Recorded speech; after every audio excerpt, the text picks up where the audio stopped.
Amores. Poems Amores Poems by D. H. Lawrence New York. B. W. Hubsk 1916 to Ottoline Morel in tribute to her noble and independent sympathy and her generous understanding. These poems are gratefully dedicated. Amores tease. I will give you all my keys, you shall be my chatelaine, you shall enter as you please shall go again. When I hear you jingling through all the chambers of my soul, how I sit and laugh at you in your vain housekeeping role.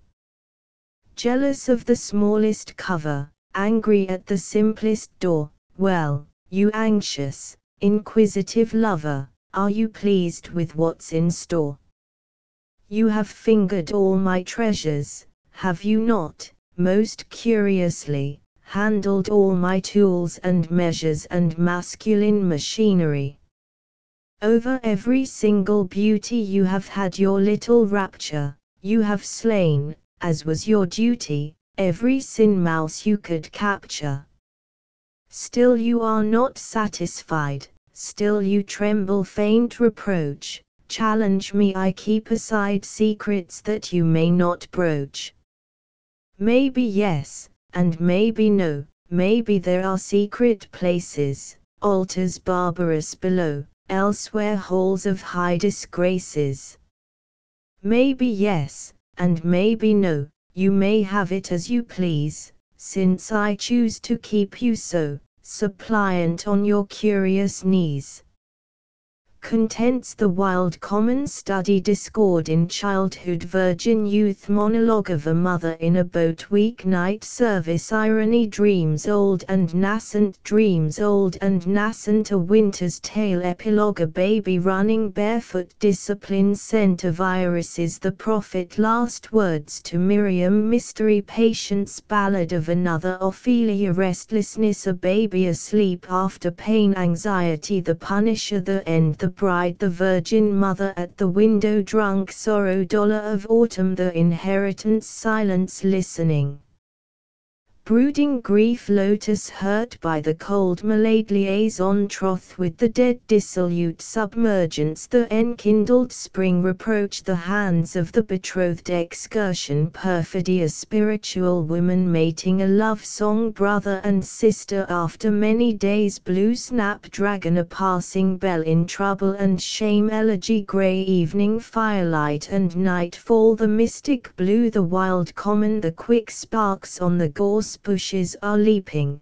little jets of sunlight texture imitating flame, above them, exultant, the P-wits are sweeping, they are lords of the desolate wastes of sadness their screamings proclaim. Rabbits, handfuls of brown earth, lie low rounded on the mournful grass they have bitten down to the quick. Are they asleep? Are they alive? Now see, when I move my arms the hill bursts and heaves under their spurting kick. The common flaunts bravely, but below, from the rushes crowds of glittering kingcups surge to challenge the blossoming bushes. There the lazy streamlet pushes its curious course mildly, here it wakes again, leaps, laughs, and gushes. Into a deep pond, an old sheep dip, dark, overgrown with willows, cool, with the brook ebbing through so slow, naked on the steep, soft lip of the bank I stand watching my own white shadow quivering to and fro. What if the gorse flowers shriveled and kissing were lost? Without the pulsing waters, where were the marigolds and the songs of the brook? If my veins and my breasts with love embossed withered, my insolent soul would be gone like flowers that the hot wind took. So my soul like a passionate woman turns, filled with remorseful terror to the man she scorned, and her love for myself in my own eyes laughter burns. Runs ecstatic over the pliant folds rippling down to my belly from the breast lights above. Over my sunlit skin the warm, clinging air, rich with the songs of 7 larks singing at once, goes kissing me glad. And the soul of the wind and my blood compare their wandering happiness, and the wind, wasted in liberty, drifts on and is sad. Oh, but the water loves me and folds me, plays with me, sways me, lifts me and sinks me as though it were living blood, blood of a heaving woman who holds me, owning my supple body a rare glad thing, supremely good. Study somewhere the long mellow note of the blackbird quickens the unclasping hands of hazel, somewhere the wind flowers fling their heads back, stirred by an impetuous wind. Some ways'll all be sweet with white and blue violet. Hush now, hush. Where am I? By your reed, on the green wood's edge a shy girl hovers from out of the hazel screen onto the grass, where wheeling and screaming the petulant plovers wave frighted. Who comes? A laborer, alas. Oh, the sunset swims in her eyes' swift pool. Work, work, you fool. Somewhere the lamp hanging low from the ceiling lights the soft hair of a girl as she reads, and the red firelight steadily wheeling weaves the hard hands of my friend in sleep.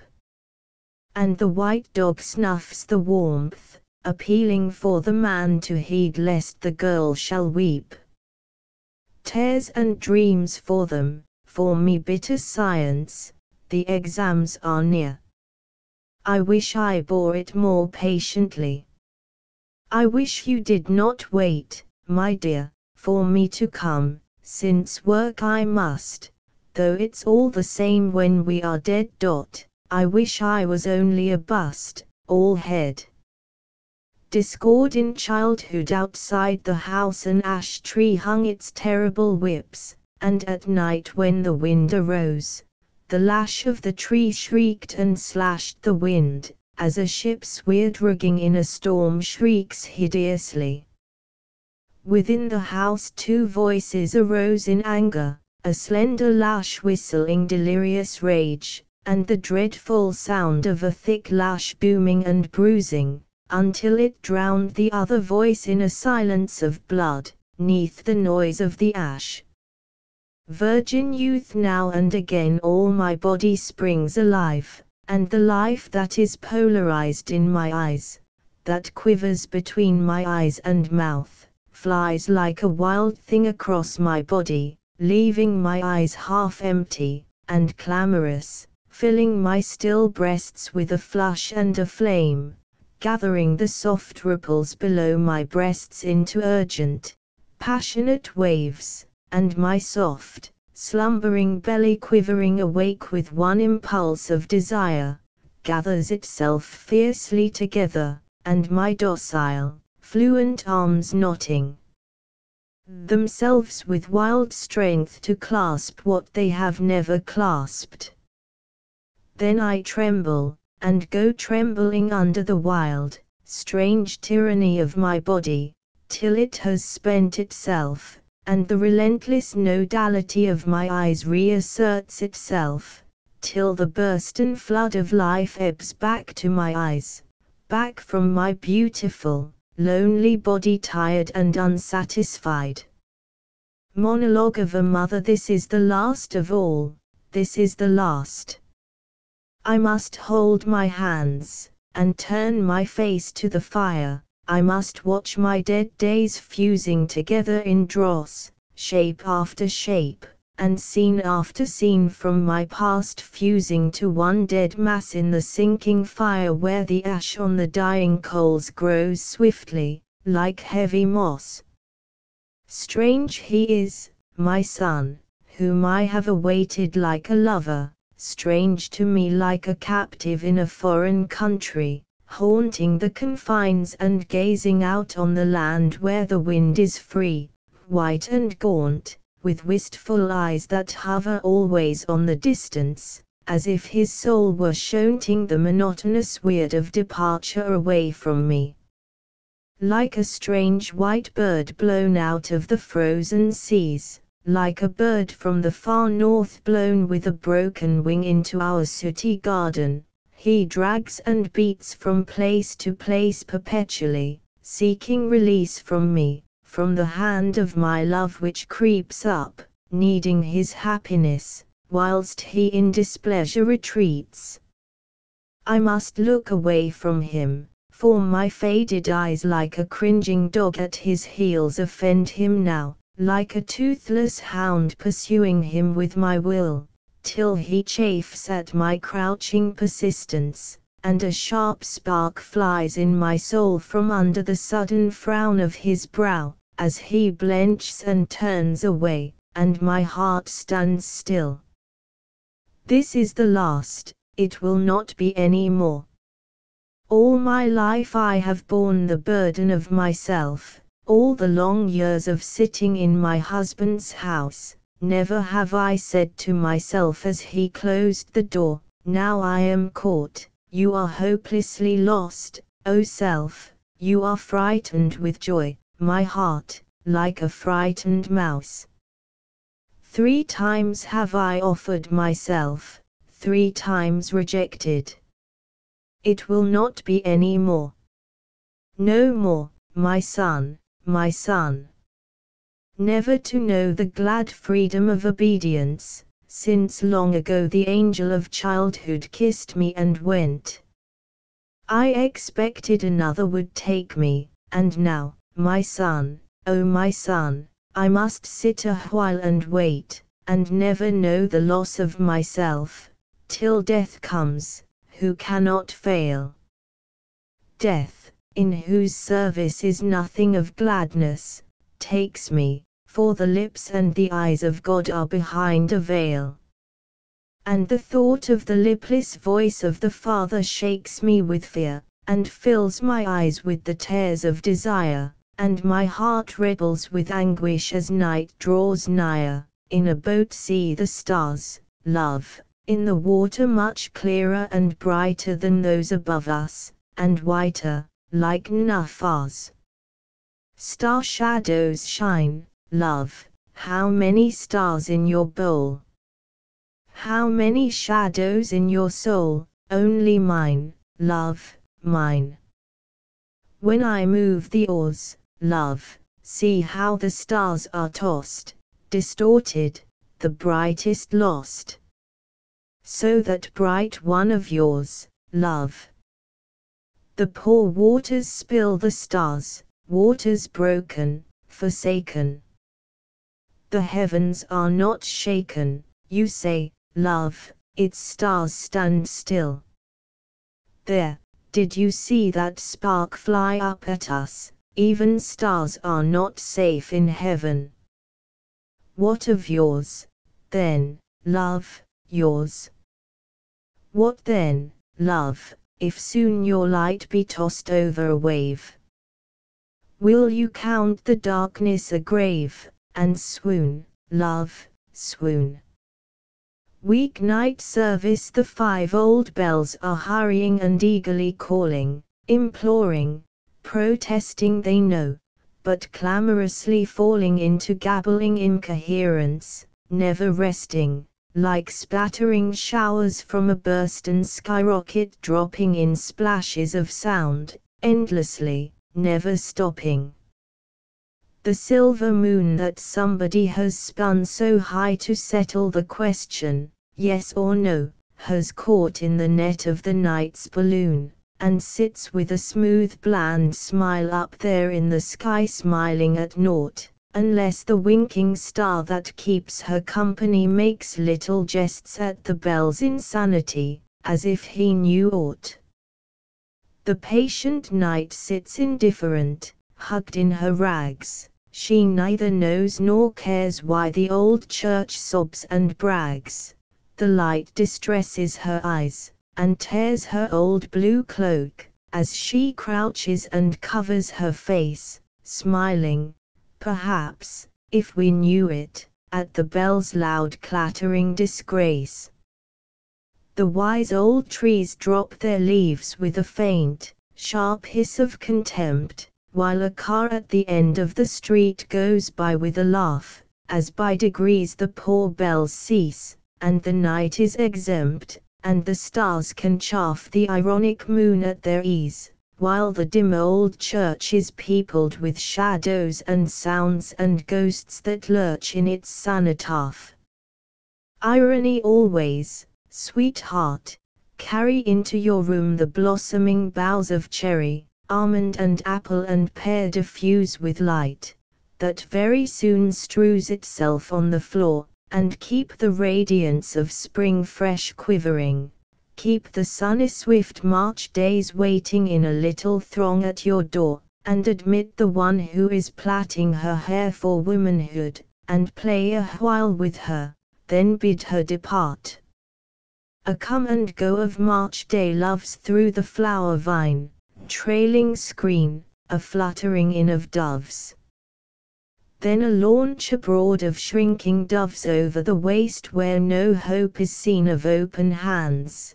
Dance in and out small-bosomed girls of the spring of love, with a bubble of laughter, and shrilly shout of mirth, then the dripping of tears on your glove. Dreams old and nascent old, I have opened the window to warm my hands on the sill where the sunlight soaks in the stone. The afternoon is full of dreams, my love. The boys are all still in a wistful dream of Lorna Doone. The clink of the shunting engines is sharp and fine, like savage music striking far off, and there on the great, uplifted blue palace, lights stir and shine where the glass is domed in the blue, soft air. There lies the world, my darling, full of wonder and wistfulness and strange recognition and greetings of half-acquaint things, as I greet the cloud of blue palace aloft there, among misty indefinite dreams that range at the back of my life's horizon, where the dreamings of past lives crowd. Over the nearness of Norwood Hill, through the mellow veil of the afternoon glows to me the old romance of David and Dora, with the old, sweet, soothing tears, and laughter that shakes the sail of the ship of the soul overseas where dreamed dreams allure the unseen explorer. All the bygone, hushed years streaming back where the mist distills into forgetfulness, soft sailing waters where fears no longer shake, where the silk sail fills with an unfelt breeze that ebbs over the seas, where the storm of living has passed, on and on through the colored iridescence that swims in the warm wake of the tumult now spent and gone, drifts my boat, wistfully lapsing after the mists of vanishing tears and the echo of laughter. Dreams old and nascent, my world is a painted fresco, where colored shapes of old, ineffectual lives linger blurred and warm. An endless tapestry the past has woven drapes the halls of my life, compelling my soul to conform. The surface of dreams is broken, the picture of the past is shaken and scattered. Fluent, active figures of men pass along the railway, and I am woken from the dreams that the distance flattered. Along the railway, active figures of men. They have a secret that stirs in their limbs as they move out of the distance, nearer, commanding my dreamy world. Here in the subtle, rounded flesh beats the active ecstasy. In the sudden lifting my eyes, it is clearer, the fascination of the quick, restless creator moving through the mesh of men, vibrating in ecstasy through the rounded flesh. Oh my boys, bending over your books, in you is trembling and fusing the creation of a new patent dream, dream of a generation, and I watch to see the creator, the power that patterns the dream. The old dreams are beautiful, beloved, soft-toned, and sure, but the dream stuff is molten and moving mysteriously, alluring my eyes, for am I not also dream stuff, am I not quickening, diffusing myself in the pattern, shaping and shapen? Here in my class is the answer for the great yearning, eyes where I can watch the swim of old dreams reflected on the molten metal of dreams, watch the stir which is rhythmic and moves them all as a heartbeat moves the blood, here in the swelling flesh the great activity working, visible there in the change of eyes and the mobile features. Oh, the great mystery and fascination of the unseen shaper, the power of the melting, fusing force, heat, light, all in one, everything great and mysterious in one, swelling and shaping the dream in the flesh, as it swells and shapes a bud into blossom. Oh, the terrible ecstasy of the consciousness that I am life.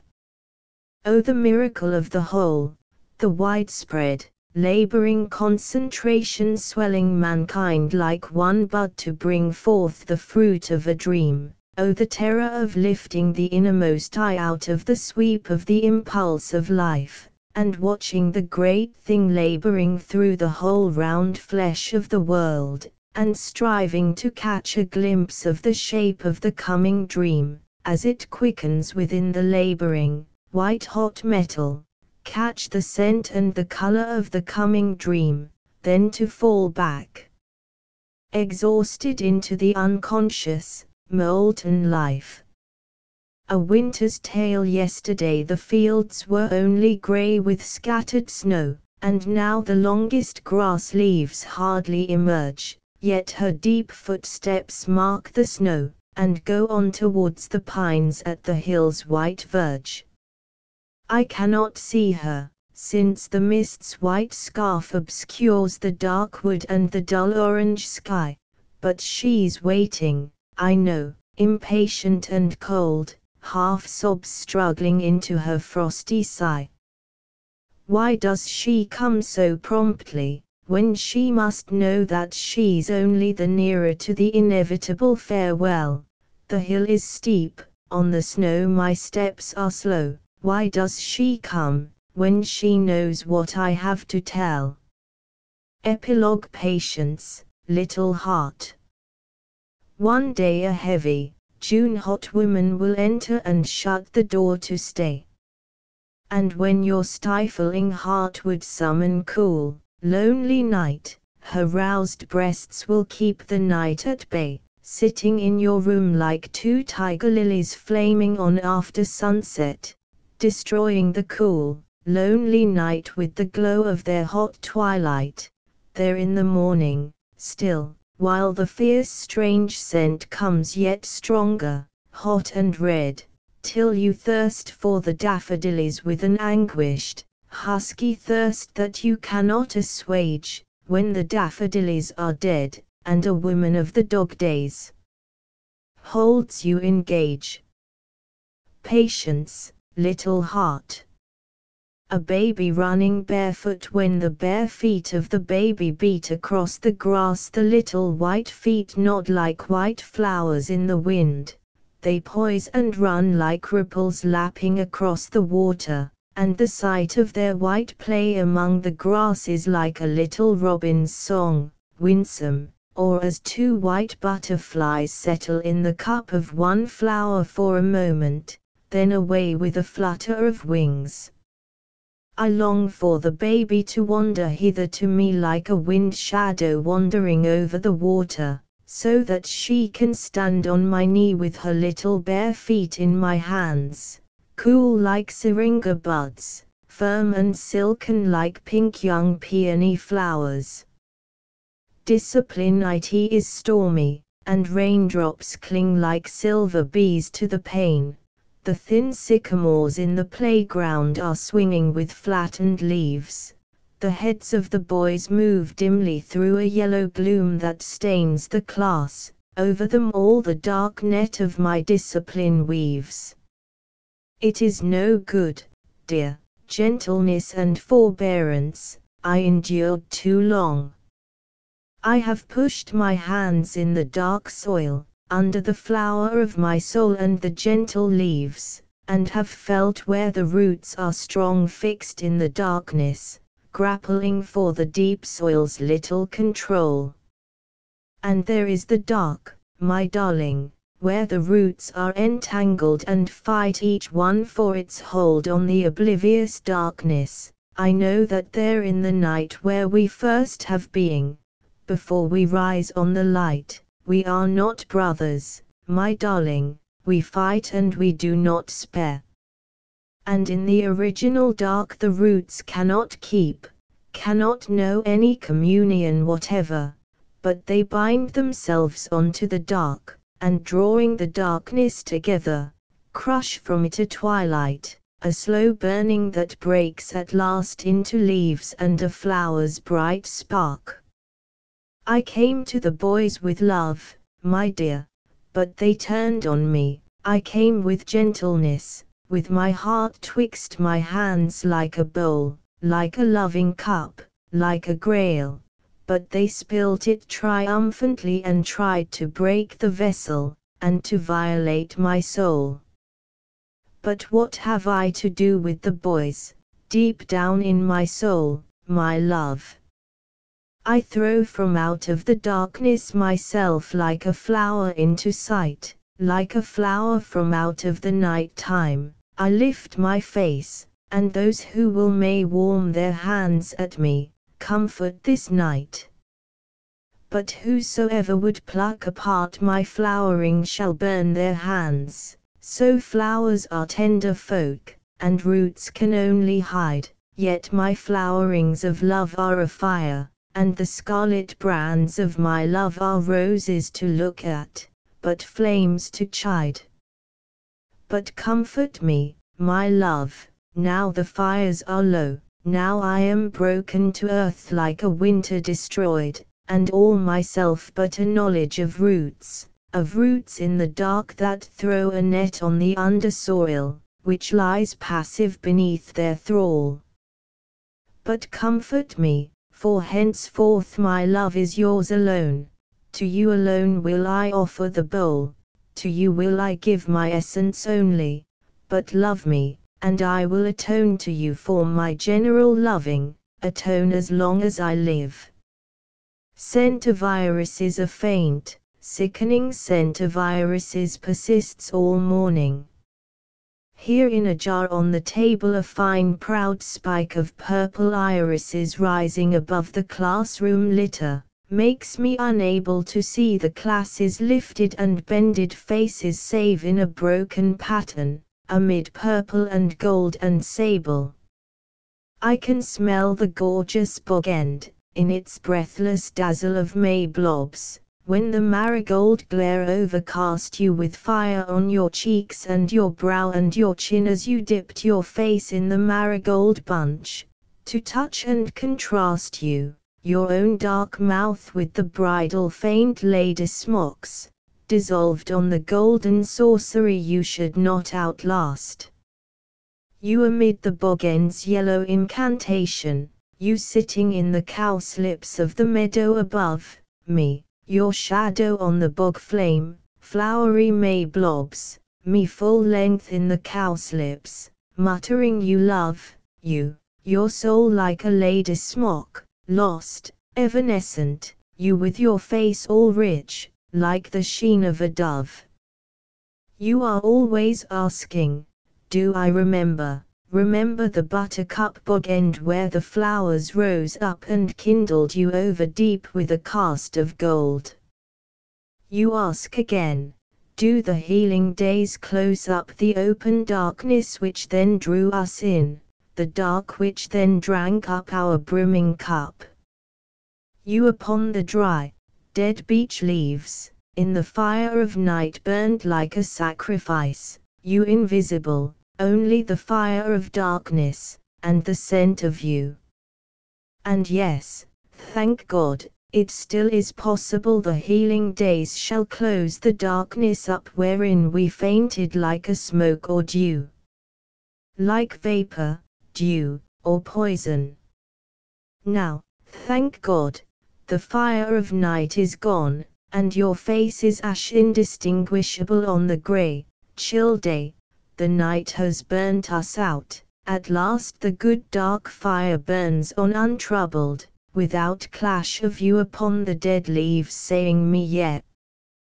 The prophet my darling, when over the purple horizon shall loom the shrouded mother of a new idea, men hide their faces, cry out and fend her off, as she seeks her procreant groom, wounding themselves against her, denying her fecund embraces.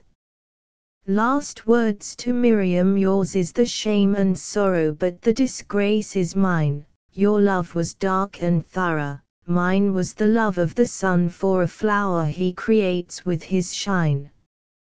I was diligent to explore you, blossom you stalk by stalk, till my fire of creation bore you shriveling down in the final door anguish, then I suffered a balk. I knew your pain, and it broke my fine craftsman's nerve. Your body quailed at my stroke, and my courage failed to give you the last fine torture you did deserve. You are shapely, you are adorned, but opaque and dull in the flesh, who, had I but pierced with the thorned fire threshing anguish, were fused and cast in a lovely illumined mesh. Like a painted window, the best suffering burnt through your flesh, undrossed it and left it blessed with a quivering sweet wisdom of grace. But now who shall take you afresh? Now who will burn you free from your body's terrors and dross, since the fire has failed in me? What man will stoop in your flesh to plough the shrieking cross?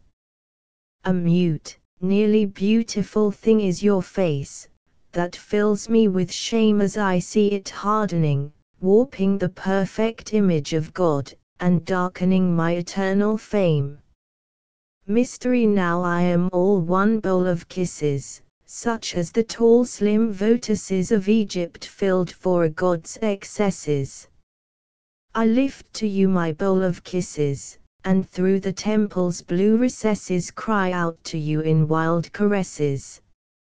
And to my lips bright crimson rim the passion slips, and down my slim white body drips the shining hymn.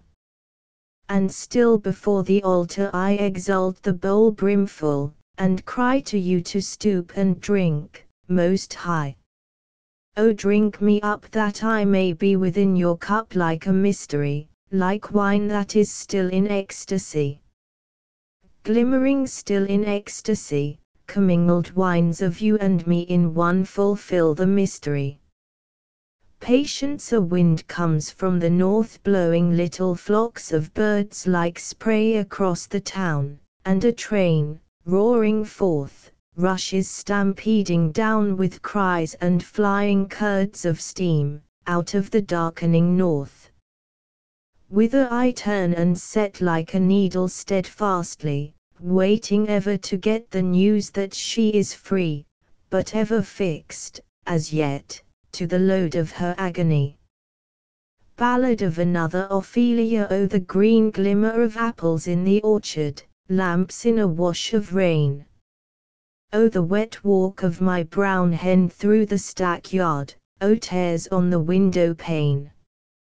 Nothing now will ripen the bright green apples, full of disappointment and of rain, brackish they will taste, of tears, when the yellow dapples of autumn tell the withered tale again.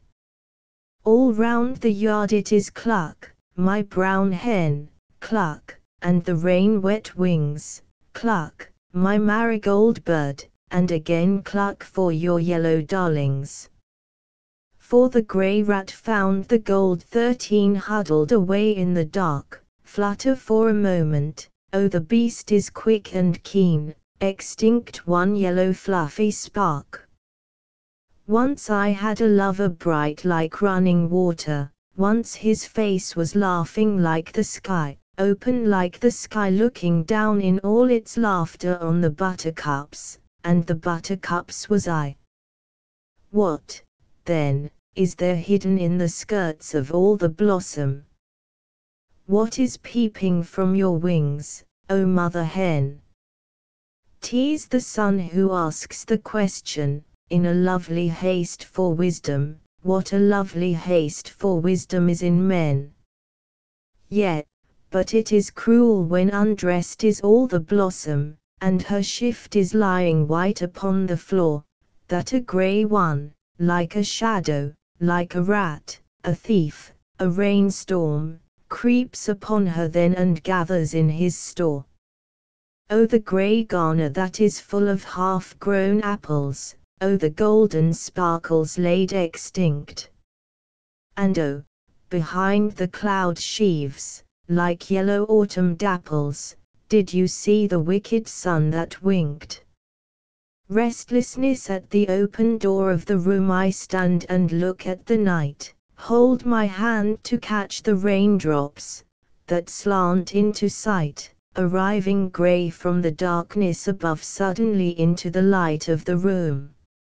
I will escape from the hollow room, the box of light, and be out in the bewildering darkness, which is always fecund, which might mate my hungry soul with a germ of its womb. I will go out to the night, as a man goes down to the shore to draw his net through the surf's thin line, at the dawn before the sun warms the sea, little, lonely and sad, sifting the sobbing tide.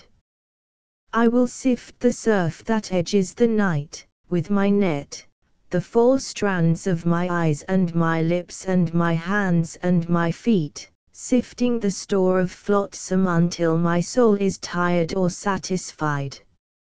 I will catch in my eyes quick net the faces of all the women as they go past, bend over them with my soul, to cherish the wet cheeks and wet hair a moment, saying, "Is it you?"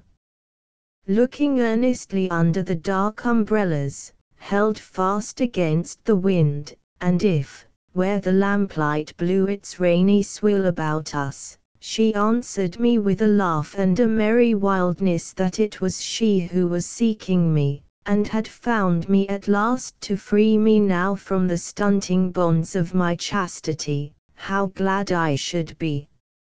Moving along in the mysterious ebb of the night pass the men whose eyes are shut like anemones in a dark pool. Why don't they open with vision and speak to me? What have they in sight? Why do I wander aimless among them, desirous fool?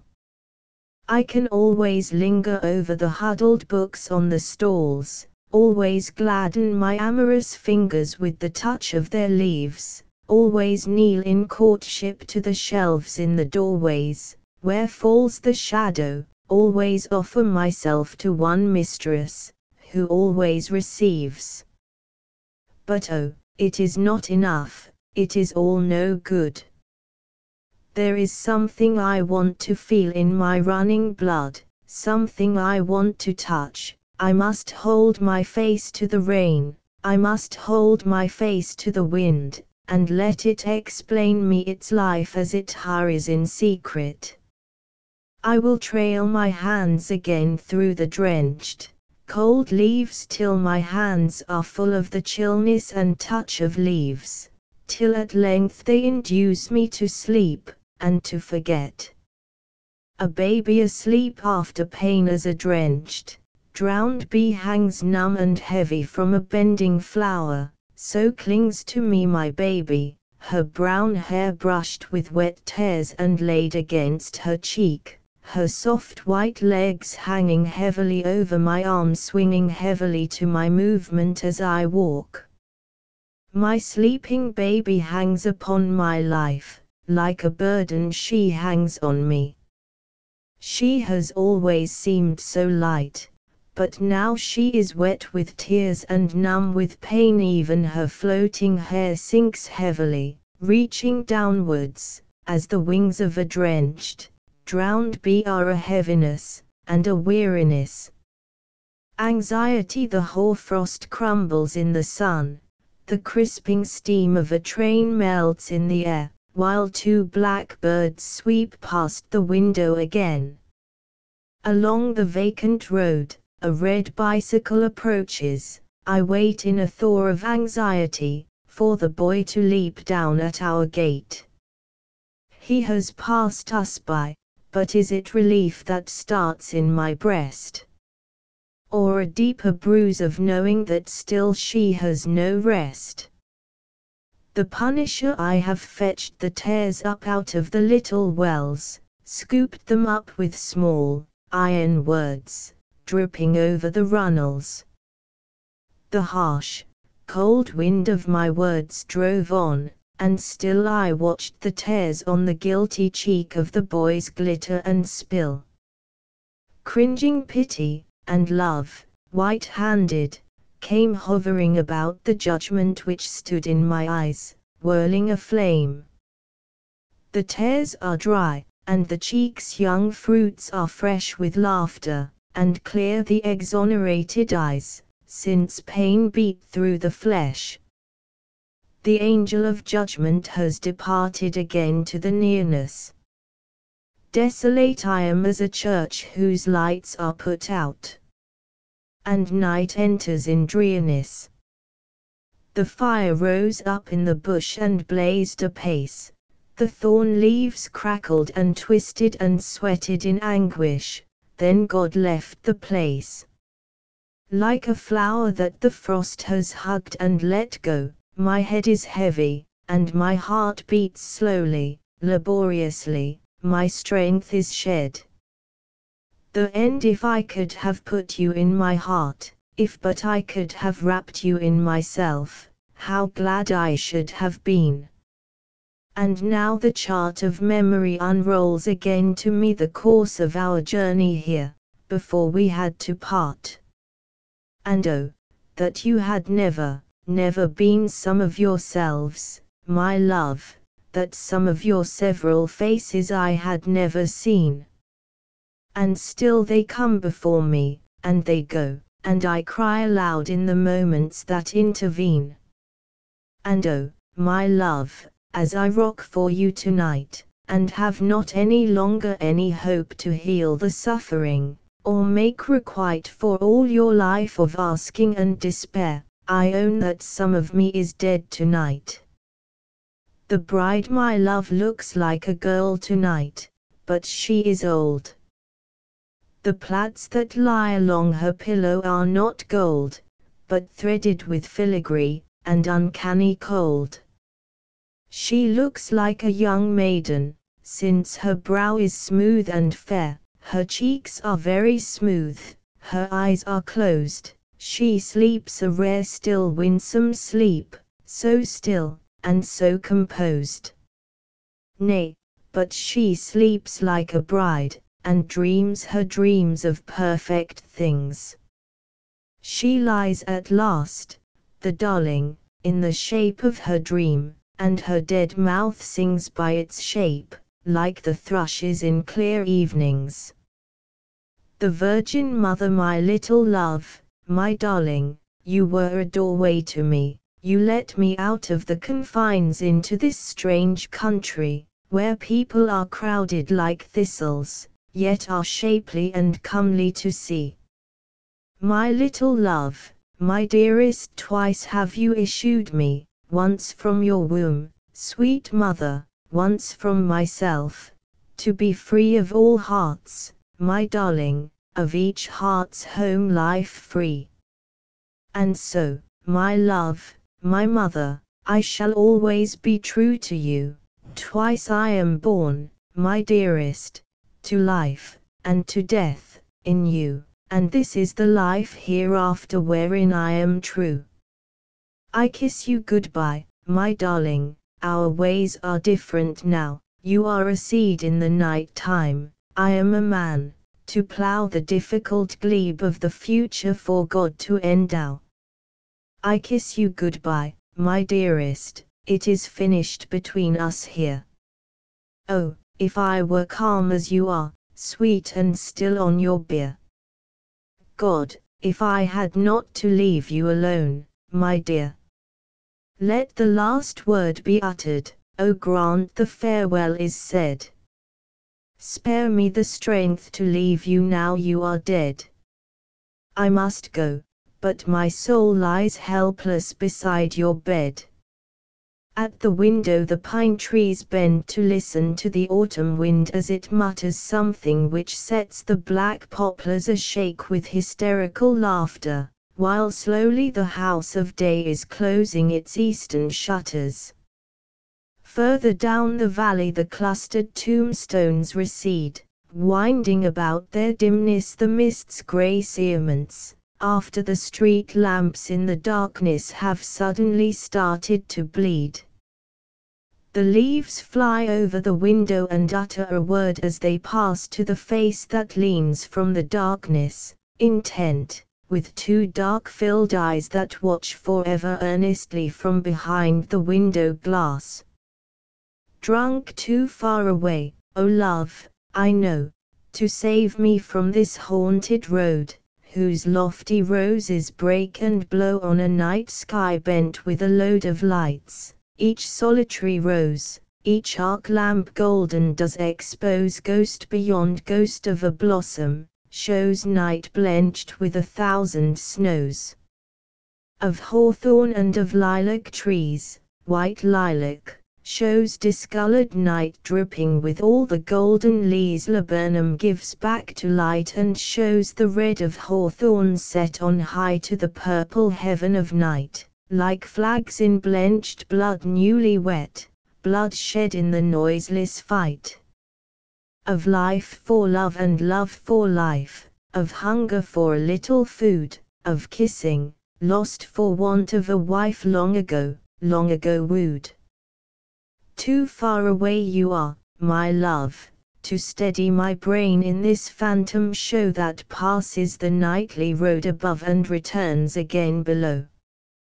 The enormous cliff of horse-chestnut trees has poised on each of its ledges an erect small girl looking down at me, white night-gowned little chits I see, and they peep at me over the edges of the leaves as though they would leap, should I call them down to my arms, but, child, you're too small for me, too small your little charms.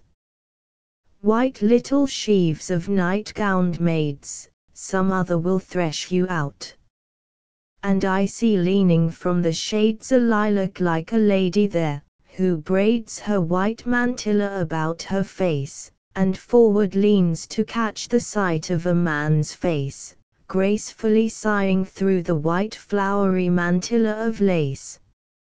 And another lilac in purple veiled discreetly, all recklessly calls in a low, shocking perfume, to know who has hailed her forth from the night. My strength has failed in her voice, my weak heart falls, oh, and see the laburnum shimmering her draperies down, as if she would slip the gold, and glimmering white, stand naked of gown.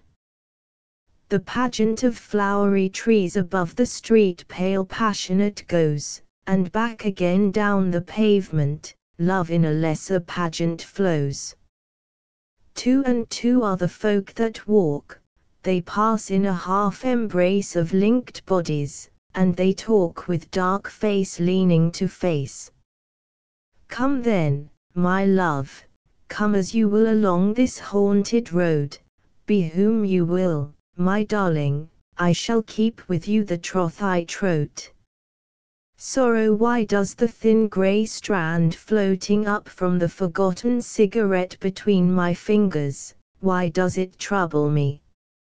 Ah, you will understand, when I carried my mother downstairs, a few times only, at the beginning of her soft foot malady, I should find, for a reprimand to my gaiety, a few long grey hairs on the breast of my coat, and one by one I let them float up the dark chimney.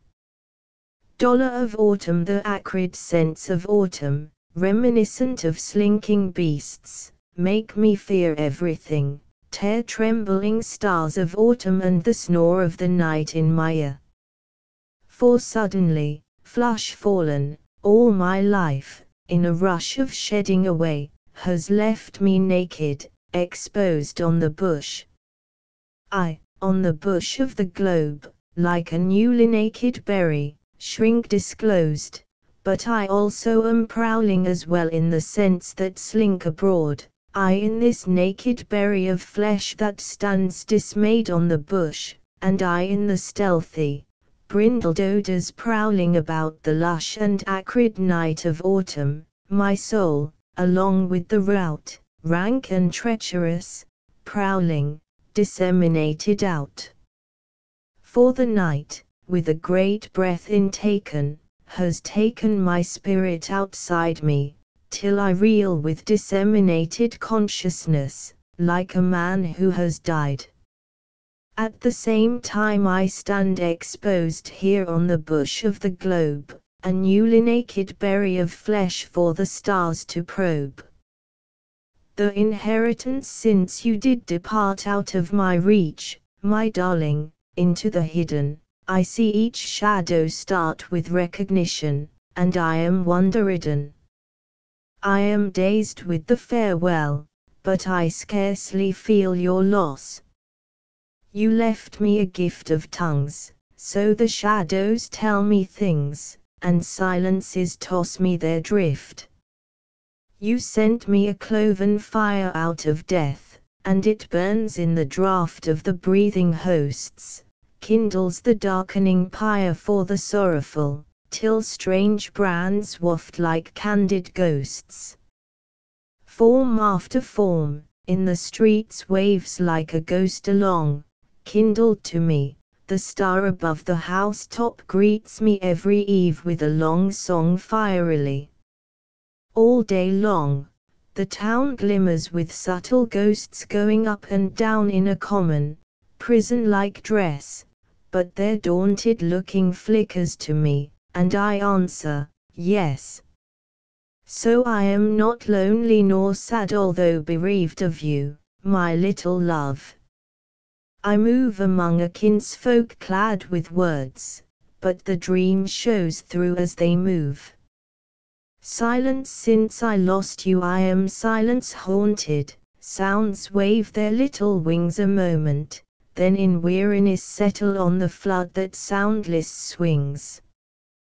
Whether the people in the street like pattering ripples go by, or whether the theatre sighs and sighs with a loud, hoarse sigh, or the wind shakes a ravel of light over the dead black river, or night's last echoing makes the daybreak shiver, I feel the silence waiting to take them all up again in its vast completeness, enfolding the sound of men. Listening I listen to the stillness of you, my dear, among it all, I feel your silence touch my words as I talk, and take them in thrall. My words fly off a forge the length of a spark, I see the night sky easily sip them up in the dark. The lark sings loud and glad, yet I am not loath that silence should take the song and the bird and lose them both. A train goes roaring south, the steam flag flying, I see the stealthy shadow of silence alongside going. And off the forge of the world, whirling in the draught of life, go sparks of myriad people, filling the night with strife. Yet they never change the darkness or blench it with noise, alone on the perfect silence the stars are boys. Brooding grief a yellow leaf from the darkness hops like a frog before me. Why should I start and stand still? I was watching the woman that bore me stretched in the brindled darkness of the sick room, rigid with will to die, and the quick leaf tore me back to this rainy swill of leaves and lamps and traffic mingled before me. Lotus hurt by the cold how many times, like lotus lilies risen upon the surface of a river, there have risen floating on my blood the rare soft glimmers of my hope escaped from prison. So I am clothed all over with the light and sensitive beautiful blossoming of passion, till naked for her in the finest fashion the flowers of all my mud swim into sight. And then I offer all myself unto this woman who likes to love me, but she turns a look of hate upon the flower that burns to break and pour her out its precious dew.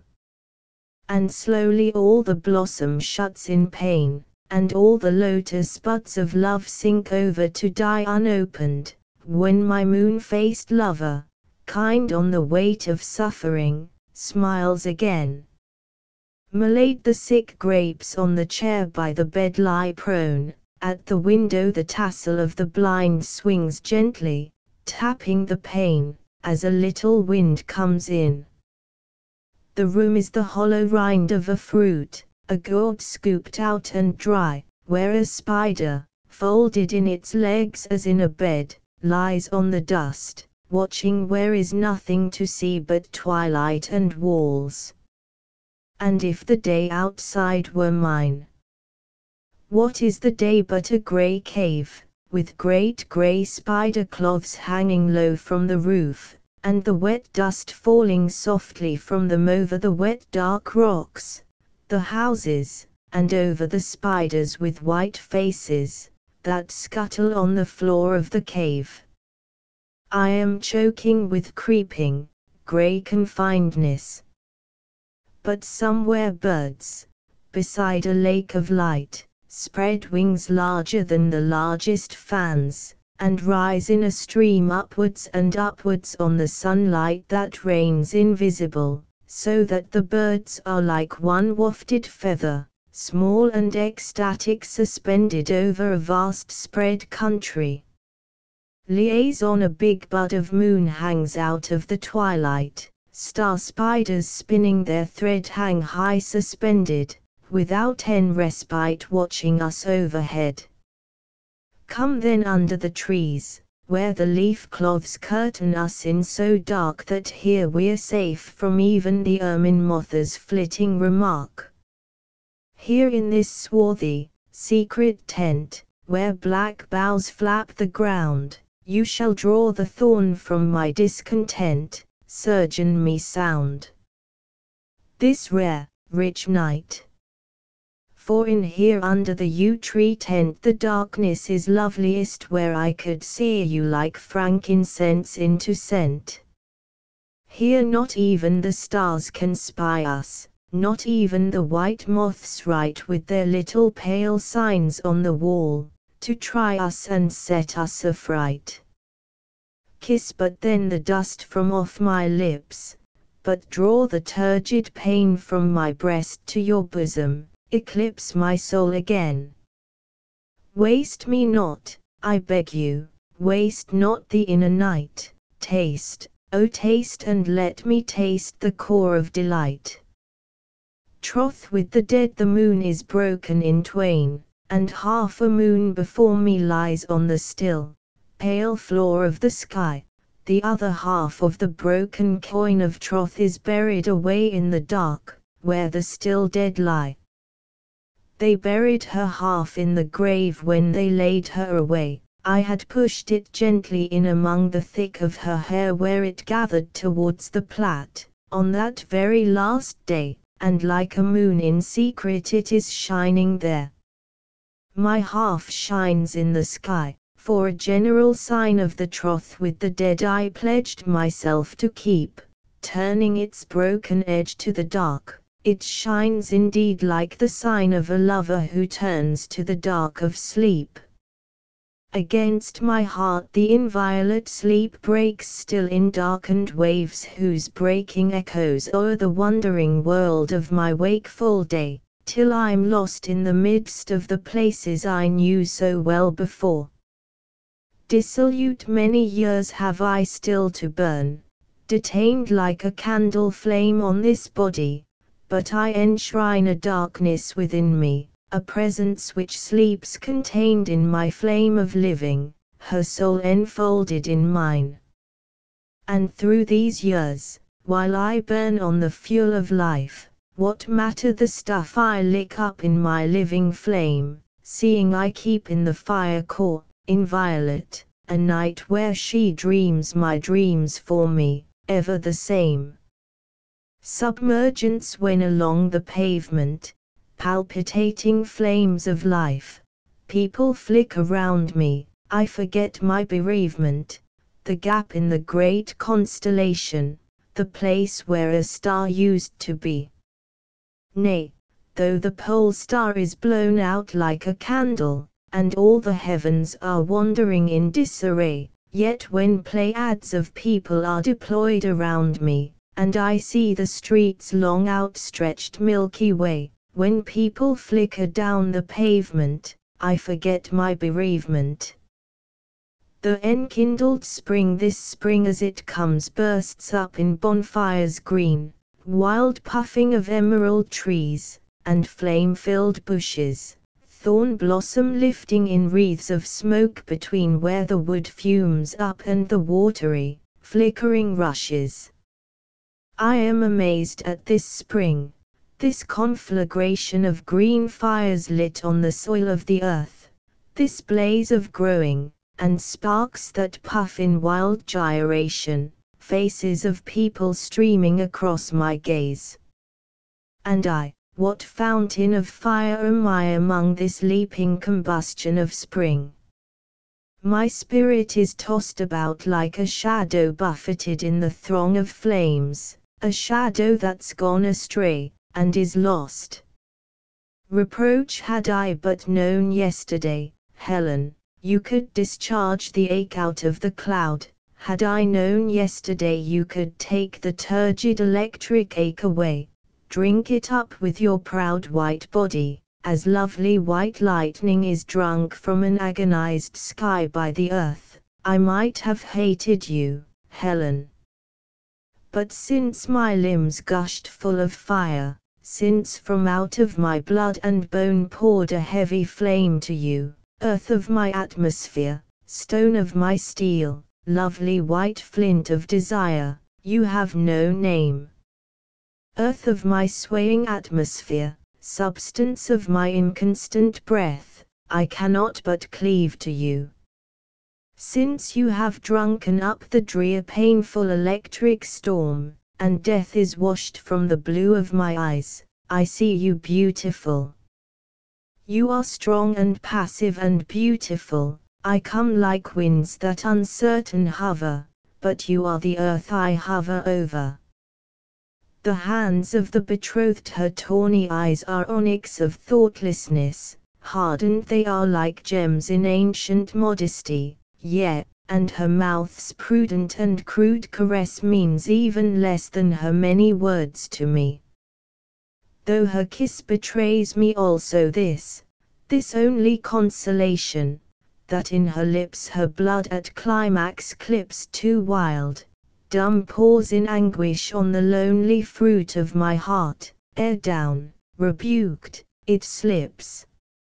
I know from her hardened lips that still her heart is hungry for me, yet if I put my hand in her breast she puts me away, like a saleswoman whose mart is endangered by the pilferer on his quest. But her hands are still the woman, the large, strong hands heavier than mine, yet like leverets caught in steel when I hold them. My still soul understands their dumb confession of what her sort must feel.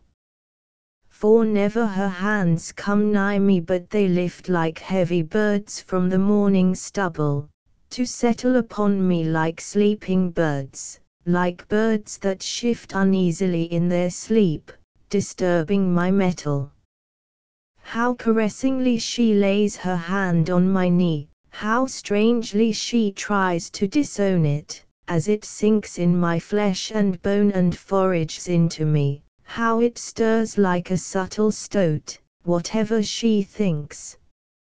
And often I see her clench her fingers tight and thrust her fists suppressed in the folds of her skirt, and sometimes, how she grasps her arms with her bright big hands, as if surely her arms did hurt.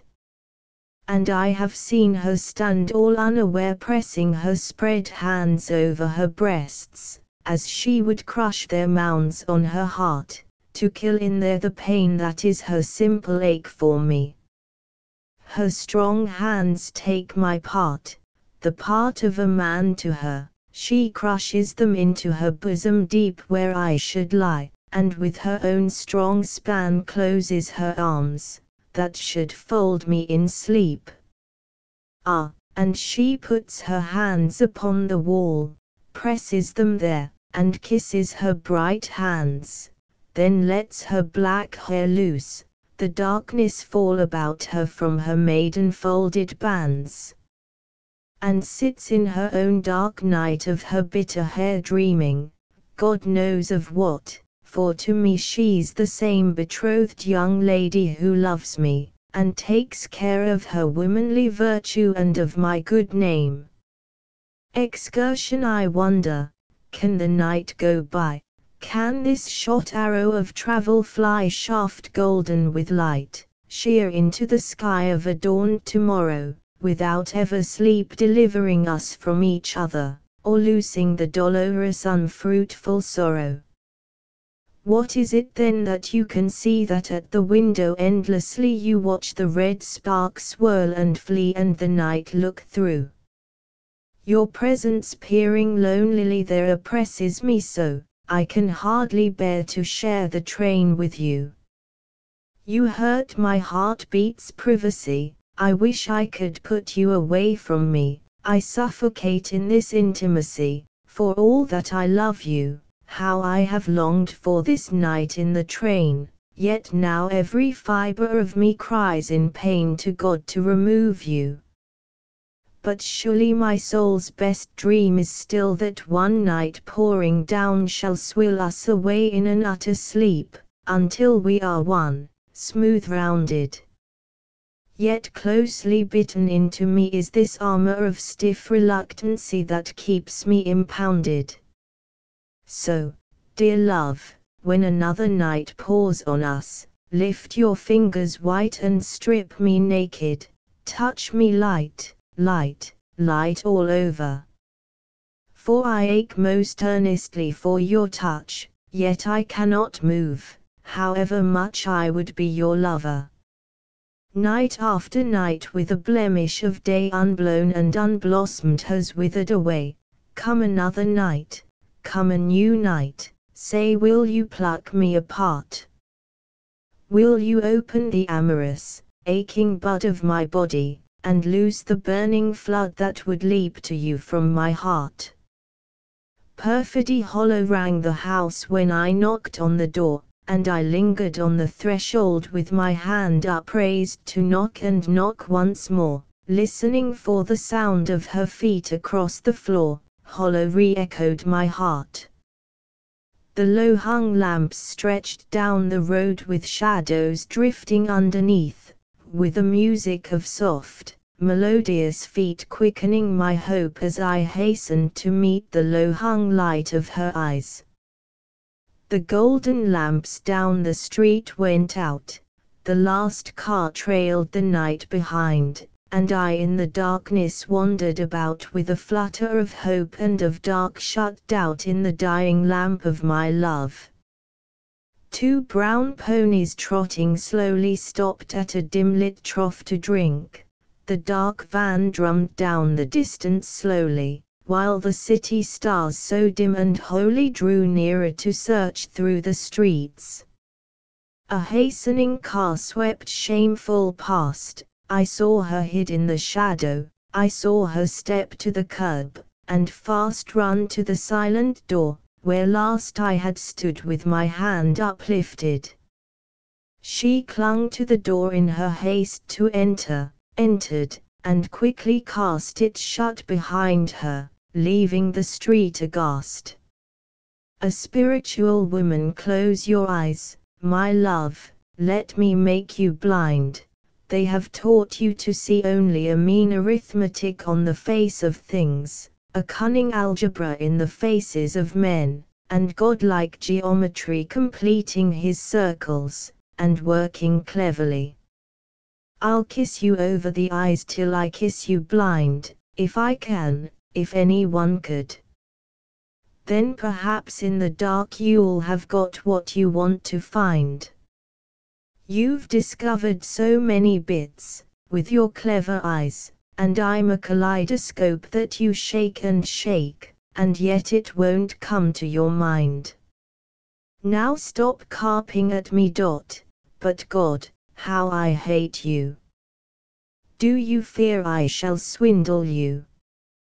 Do you think if you take me as I am, that will abate you somehow, so sad, so intrinsic, so spiritual, yet so cautious? You must have me all in your will and your consciousness. I hate you.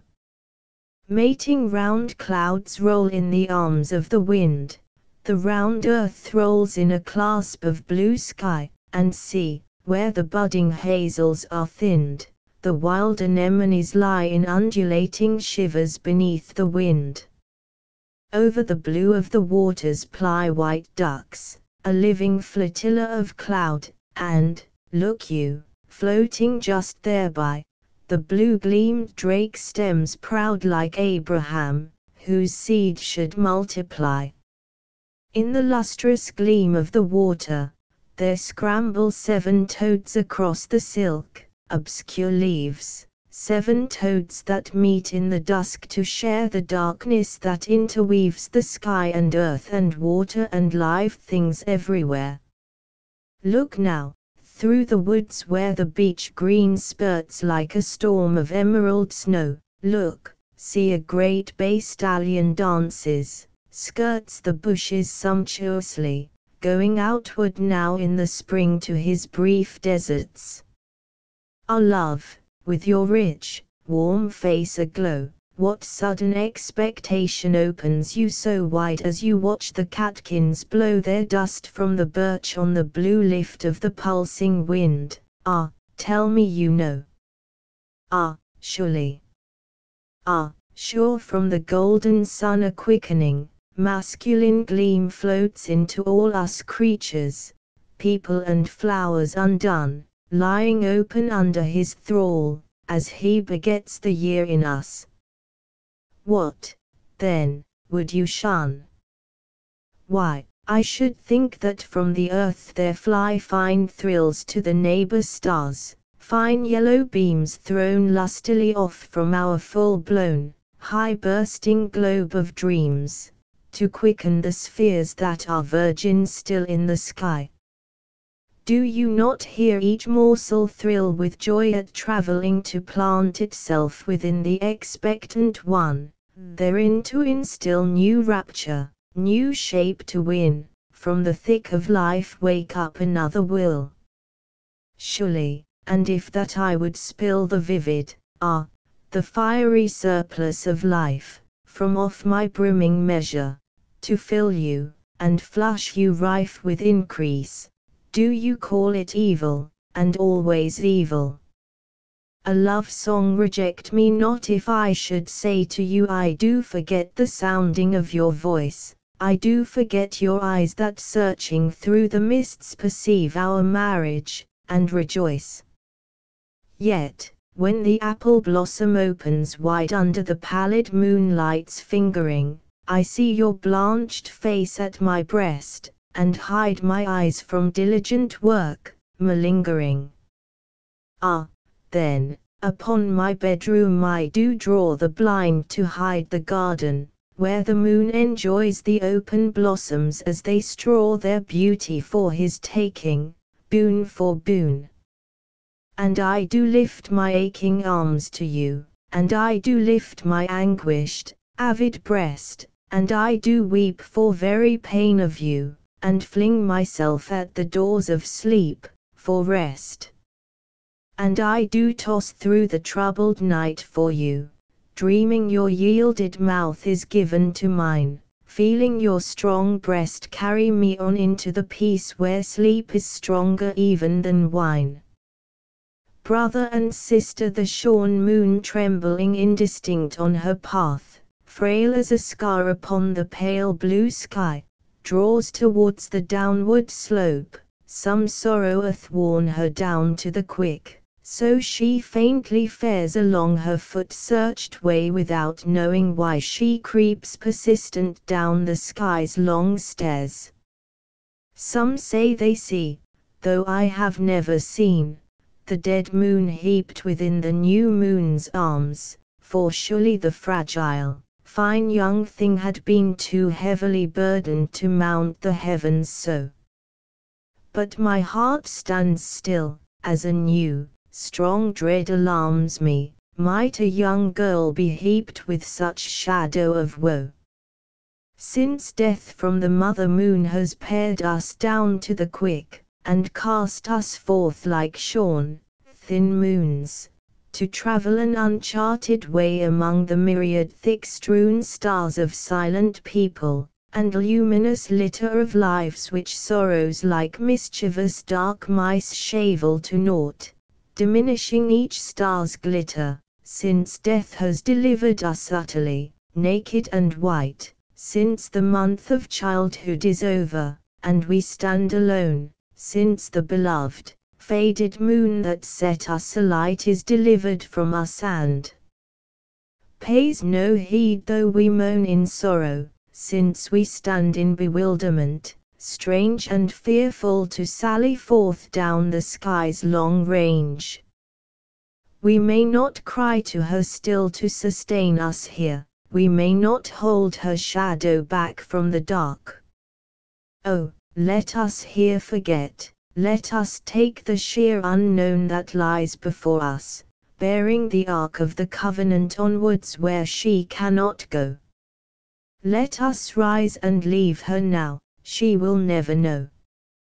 After many days I wonder if with you, as it is with me, if under your slipping words, that easily flow about you as a garment, easily, your violent heart beats to and fro. Long have I waited, never once confessed, even to myself, how bitter the separation, now, being come again, how make the best reparation. If I could cast this clothing off from me, if I could lift my naked self to you, or if only you would repulse me, a wound would be good, it would let the ache come through. But that you hold me still so kindly cold aloof my flaming heart will not allow, yet, but I loathe you that you should withhold your pleasure now. Blue the earth again like a ship steams out of the dark sea over the edge of the blue, and the sun stands up to see us glide slowly into another day. Slowly the rover vessel of darkness takes the rising tide. I, on the deck, am startled by this dawn confronting me who am issued amazed from the darkness, stripped and quailing here in the sunshine, delivered from haunting the night unsound whereon our days are shipped. Feeling myself undawning, the day's light playing upon me, I who am substance of shadow, I all compact of the stuff of the night, finding myself all wrongly among the crowds of things in the sunshine jostled and racked. I with the night on my lips, I sigh with the silence of death, and what do I care though the very stones should cry me unreal, though the clouds shine in conceit of substance upon me, who am less than the rain. Do I not know the darkness within them? What are they but shrouds? The clouds go down the sky with a wealthy ease, casting a shadow of scorn upon me for my share in death, but I hold my own in the midst of them, darkling, defy the whole of the day to extinguish the shadow I lift on the breeze. Yet, though the very clouds have vantage over me, enjoying their glancing flight, though my love is dead, I still am not homeless here, I've a tent by day of darkness where she sleeps on her perfect bed. And I know the host, the minute sparkling of darkness which vibrates untouched and virile through the grandeur of night, but which, when dawn crows challenge, assaulting the vivid motes of living darkness, bursts fretfully, and is bright, runs like a fretted arc lamp into light, stirred by conflict to shining, which else were dark and whole with the night. Runs to a fret of speed like a racing wheel, which else were a slumber along with the whole of the dark, swinging rhythmic instead of a reel. Is chafed to anger, bursts into rage like thunder, which else were a silent grasp that held the heavens arrested, beating thick with wonder. Leaps like a fountain of blue sparks leaping in a jet from out of obscurity, which erst was darkness sleeping. Runs into streams of bright blue drops, water and stones and stars, and myriads of twin blue eyes, and crops of flowery grain, and all the hosts of day, all lovely hosts of ripples caused by fretting the darkness into play. Snapdragon she bade me follow to her garden, where the mellow sunlight stood as in a cup between the old grey walls. I did not dare to raise my face, I did not dare look up, lest her bright eyes like sparrows should fly in my windows of discovery, and shrill sin. So with a downcast mien and laughing voice I followed the swing of her white dress that rocked in a lilt along. I watched the poise of her feet as they flew for a space, then paused to press the grass deep down with the royal burden of her, and gladly I'd offered my breast to the tread of her.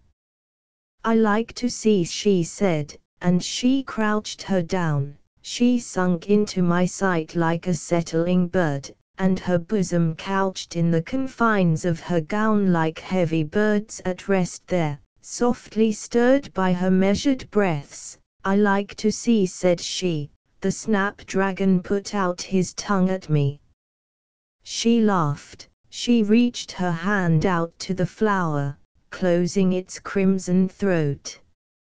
My own throat in her power strangled, my heart swelled up so full as if it would burst its wineskin in my throat, choke me in my own crimson. I watched her pull the gorge of the gaping flower, till the blood did float over my eyes, and I was blind. Her large brown hand stretched over the windows of my mind, and there in the dark I did discover things I was out to find, my grail, a brown bowl twined with swollen veins that met in the wrist, under whose brown the amethyst I longed to taste. I longed to turn my heart's red measure in her cup, I longed to feel my hot blood burn with the amethyst in her cup. Then suddenly she looked up, and I was blind in a tawny gold day, till she took her eyes away. So she came down from above and emptied my heart of love.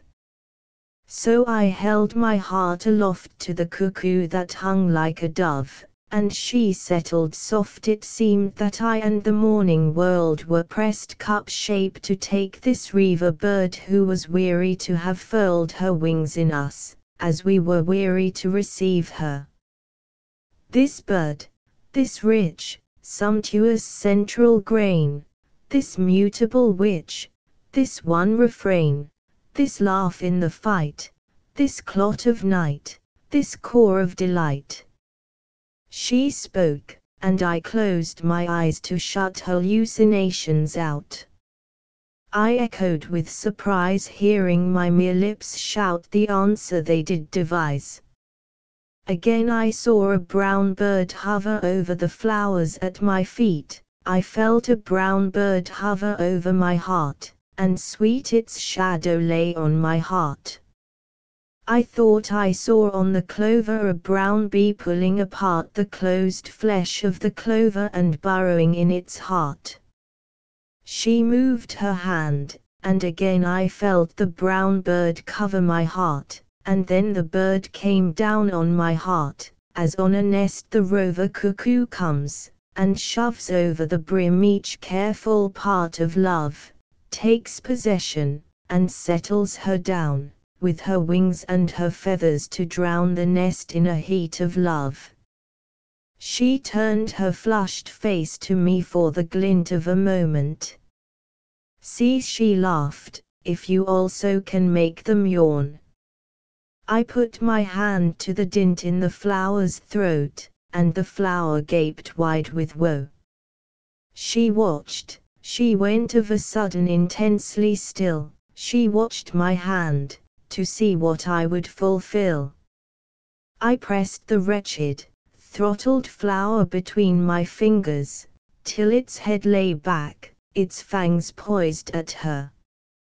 Like a weapon my hand was white and keen, and I held the choked flower serpent in its pangs of mordant anguish, till she ceased to laugh, until her pride's flag, smitten, cleaved down to the staff.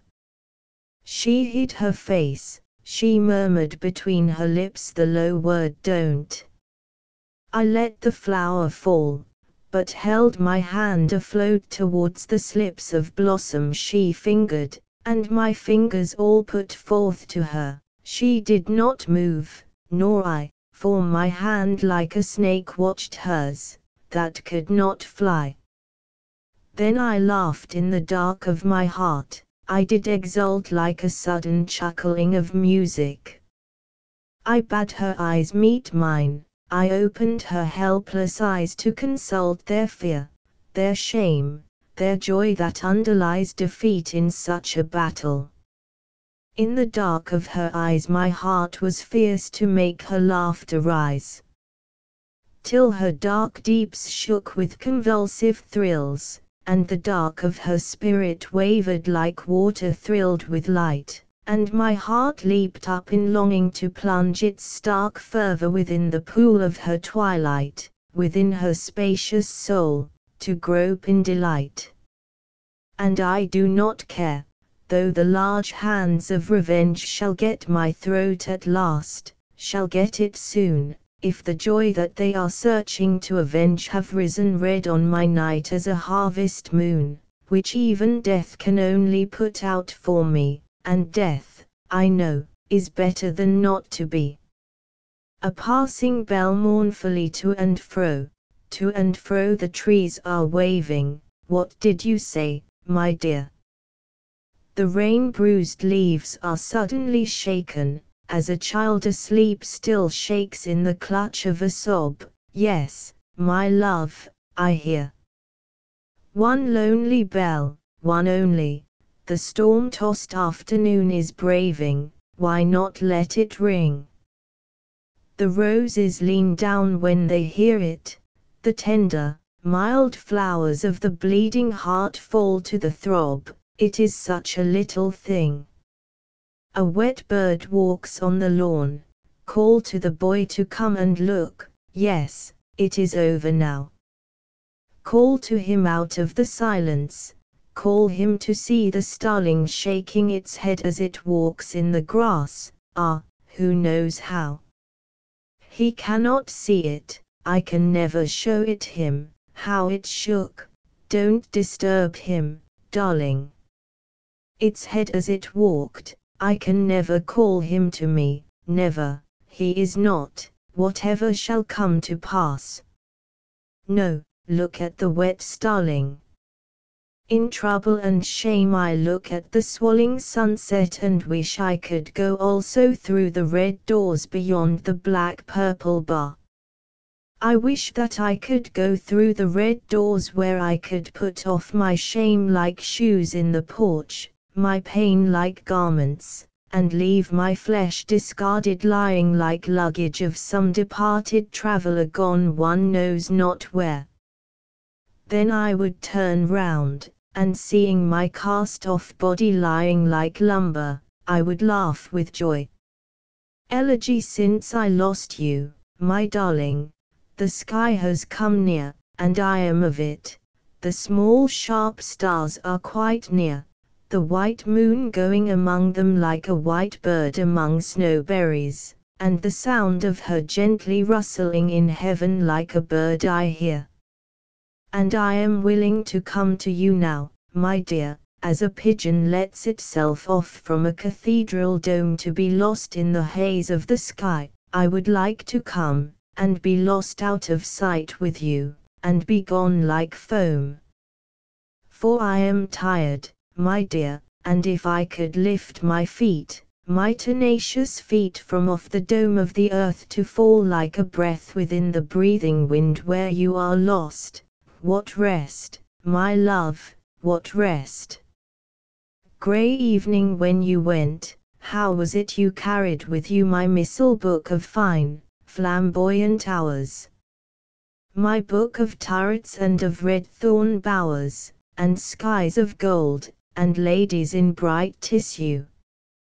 Now underneath a blue-grey twilight, heaped beyond the withering snow of the shorn fields stands rubble of stunted houses, all is reaped and garnered that the golden daylight yields.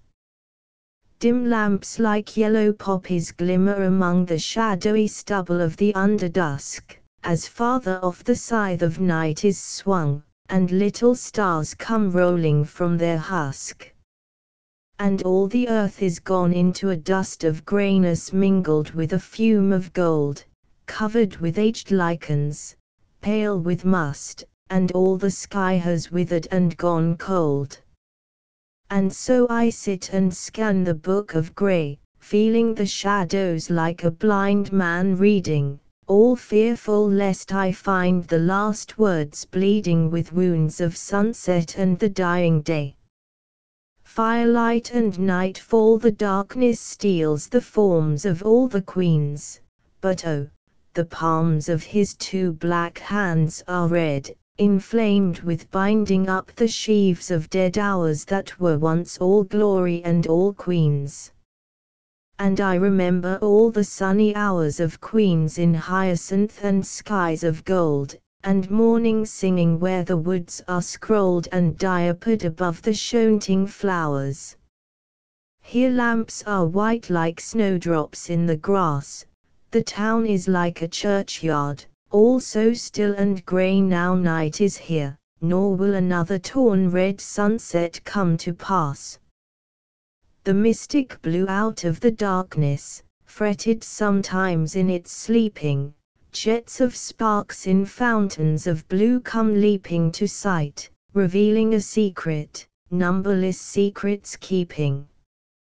Sometimes the darkness trapped within a wheel runs into speed like a dream, the blue of the steel showing the rocking darkness now a real.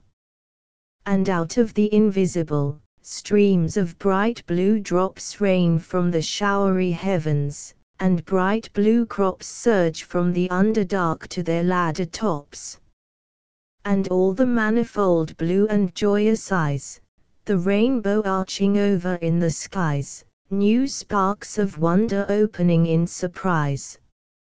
All these pure things come foam and spray of the sea of darkness abundant, which shaken mysteriously, breaks into dazzle of living, as dolphins that leap from the sea of midnight shake it to fire, so the secret of death we see. Asterisk asterisk asterisk end of the Project Gutenberg ebook Amores. Poems asterisk asterisk asterisk updated editions will replace the previous one, the old editions will be renamed. Creating the works from print editions not protected by U.S. copyright law means that no one owns a United States copyright in these works, so the Foundation, and you, can copy and distribute it in the United States without permission and without paying copyright royalties. Special rules, set forth in the general terms of use part of this license, apply to copying and distributing Project Gutenberg trademark symbol electronic works to protect the Project Gutenberg trademark symbol concept and trademark. Project Gutenberg is a registered trademark, and may not be used if you charge for an ebook, except by following the terms of the trademark license, including paying royalties for use of the Project Gutenberg trademark. If you do not charge anything for copies of this ebook, complying with the trademark license is very easy. You may use this ebook for nearly any purpose, such as creation of derivative works, reports, performances and research. Project Gutenberg ebooks may be modified and printed and given away. You may do practically anything in the United States with ebooks not protected by U.S. copyright law. Redistribution is subject to the trademark license, especially commercial redistribution. Start. Full license. The full Project Gutenberg license. Please read this before you distribute or use this work to protect the Project Gutenberg trademark symbol. Mission of promoting the free distribution of electronic works. By using or distributing this work, or any other work associated in any way with the phrase Project Gutenberg, you agree to comply with all the terms of the full Project Gutenberg trademark symbol license available with this file or online at www.gutenberg.org/license. Section 1. General Terms of Use and Redistributing Project Gutenberg Trademark Symbol Electronic Works 1.0.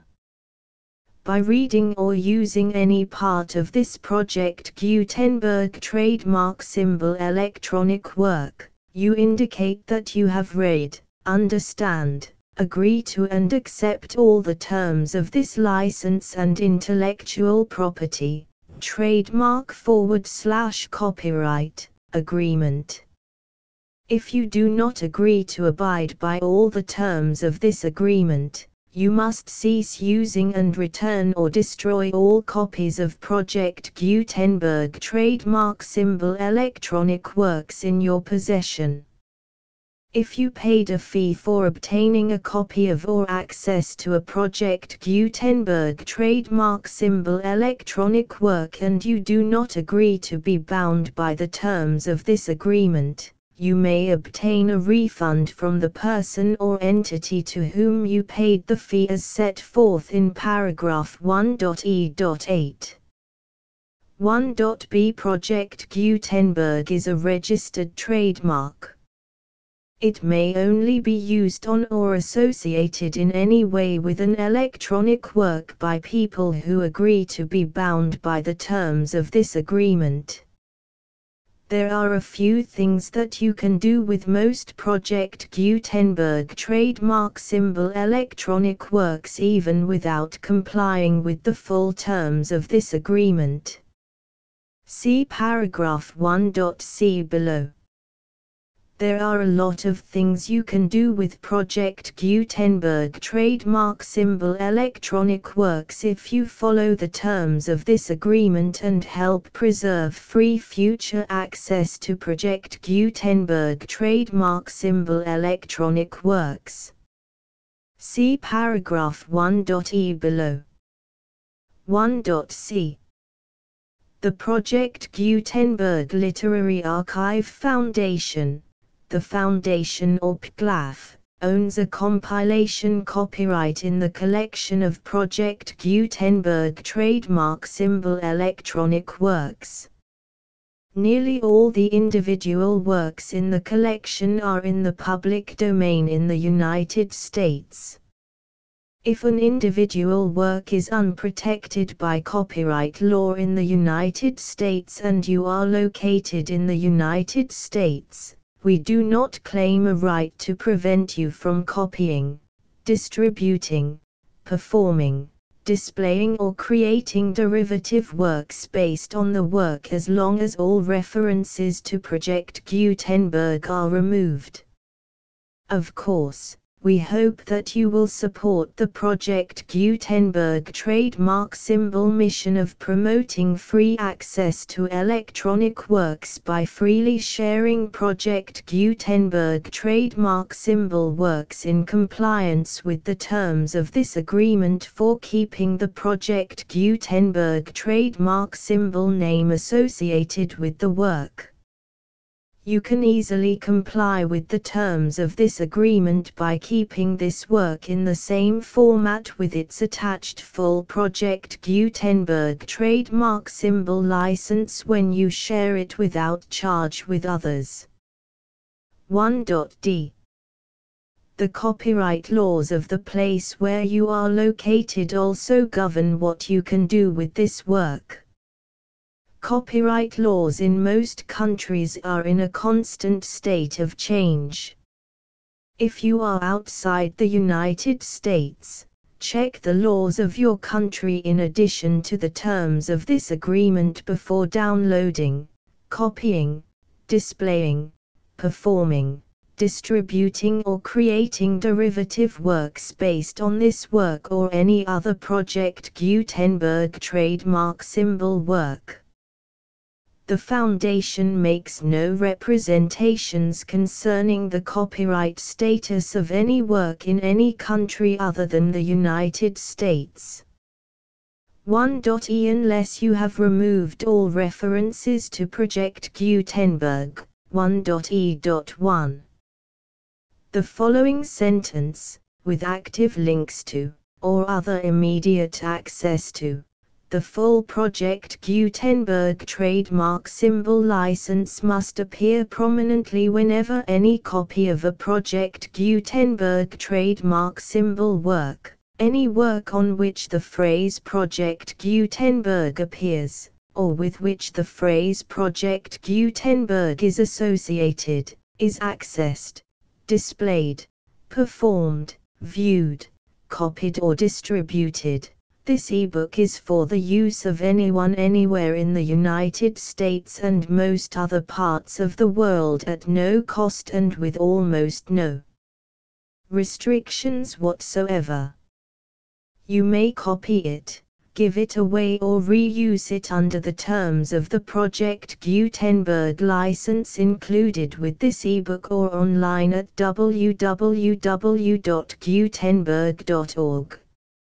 If you are not located in the United States, you will have to check the laws of the country where you are located before using this ebook. 1.e.2. If an individual Project Gutenberg trademark symbol electronic work is derived from texts not protected by U.S. copyright law, does not contain a notice indicating that it is posted with permission of the copyright holder, the work can be copied and distributed to anyone in the United States without paying any fees or charges. If you are redistributing or providing access to a work with the phrase Project Gutenberg associated with or appearing on the work, you must comply either with the requirements of paragraphs 1.e.1 through 1.e.7 or obtain permission for the use of the work and the Project Gutenberg trademark symbol trademark as set forth in paragraphs 1.e.8 or 1.e.9. 1.e.3. If an individual Project Gutenberg trademark symbol electronic work is posted with the permission of the copyright holder, your use and distribution must comply with both paragraphs 1.e.1 through 1.e.7 and any additional terms imposed by the copyright holder. Additional terms will be linked to the Project Gutenberg trademark symbol license for all works posted with the permission of the copyright holder found at the beginning of this work. 1.e.4. Do not unlink or detach or remove the full Project Gutenberg trademark symbol license terms from this work, or any files containing a part of this work or any other work associated with Project Gutenberg trademark symbol. 1.e.5 Do not copy, display, perform, distribute or redistribute this electronic work, or any part of this electronic work, without prominently displaying the sentence set forth in paragraph 1.e.1 with active links or immediate access to the full terms of the Project Gutenberg trademark symbol license. 1.e.6 You may convert to and distribute this work in any binary, compressed, marked up, non-proprietary or proprietary form, including any word processing or hypertext form.